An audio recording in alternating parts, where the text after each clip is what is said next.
Hello viewers, আজকে আপনাদের এমন একটি রিসোর্টের কথা বলবো যে রিসোর্টটা আসলে এত সুন্দর আর এত সবুজ, আপনারা না দেখলে বিশ্বাস করতে পারবেন না। ময়মনসিংহের ভিতরে এত সুন্দর সবুজের সমারোহ, সত্যি এটা অকল্পনীয়। খুবই সুন্দর একটা রিসোর্ট, সবুজ সবুজ সবুজ, চারদিকে মনে হয় সবুজে ঘেরা। এই যে দেখেন কি সুন্দর একটা কালার পানির, এরপরে হচ্ছে চারদিকে কি পরিমাণ সবুজ।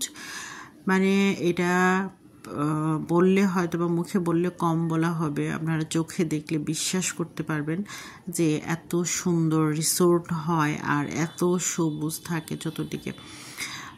এটা হচ্ছে আপনার রিসোর্টে ঢোকার রাস্তা, এটা দিয়ে এদিক দিয়ে যাওয়া লাগে। এরপরে হচ্ছে সাইডে বকুল ফুলের গাছগুলো, বকুল ফুলের স্মেল আসছিল। আর হচ্ছে মানে কি বলবো, আমার কাছে মনে হচ্ছিল যে কোথায় এসেছি, এত সুন্দর। আর একটা ঝুলন্ত ব্রিজের মতো ছিল এটার পাশে, হচ্ছে দুই পাশে হয়তোবা কি বলবো, এটা নদী তো নিশ্চয়ই না, এটা খালের মতো দুই পাশ দিয়ে যাচ্ছিল। আর হচ্ছে যে এটার উপরে হচ্ছে একটা ব্রিজ, আর পাশে হচ্ছে সবুজ, একটা সুন্দর একটা সিনারি, খুবই সুন্দর একটা সিন। দূর থেকে মনে হয় যে এটা বাংলাদেশ না, আসলে অন্য কোনো দেশে চলে আসছি।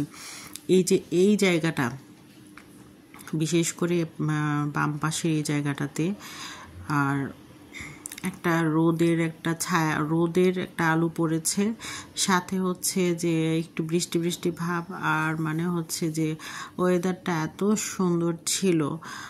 এই যে ইস্টার্ন হেরিটেজ রিসোর্ট, এরপরে হচ্ছে যে এটার বিশাল বড়, একদম মানে অনেক বড়, তো খুবই বড়। এরপরে হচ্ছে যে প্রত্যেকটা জিনিসে এদের ইউনিক। আসলে ময়মনসিংহের ভিতরে এত সুন্দর একটা রিসোর্ট, আর হচ্ছে যে এরা এতদিন ধরে এটা মেনটেন করে আসছে, কোনো ধরনের কোনো বিশৃঙ্খলা নেই। এরপরে হচ্ছে যে ভিতরে কোনো ধরনের কোনো প্রবলেম নেই। এটা হচ্ছে সুইমিং পুল, এরপরে হচ্ছে ছোট সুইমিং পুলটা।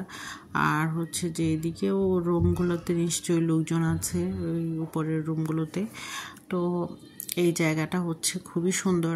আর সবচেয়ে মজার ব্যাপার যেটা, সেটা হচ্ছে যে আমরা যাওয়ার 1 ঘন্টা পরেই এমন বৃষ্টি শুরু হয়েছে যে আর বাতাস, মানে হচ্ছে যে আমরা তেমন কিছুই ভালোভাবে দেখতে পারিনি।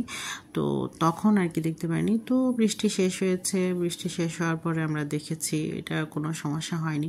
বাট বৃষ্টিটাও এসেছে, আর এই ওয়েদারে ওইখানে গিয়ে বৃষ্টি দেখাটাও একটা ভাগ্যের ব্যাপার। তো খুব ভালো লাগছিল যে আমরা যাওয়ার কিছুক্ষণ পরে ছবি টবি ওঠানোর একটু পরে বৃষ্টি নেমে যায়। এই যে কী পরিমাণ বৃষ্টি হচ্ছে, আর হচ্ছে যে বৃষ্টি দেখতেও ভালো লাগছিল, কারণ হচ্ছে যে সবুজ ঘাসের উপর যখন বৃষ্টির ফোঁটা পড়ছিল তখন মনে হচ্ছিল একটা অন্যরকম একটা দৃশ্য।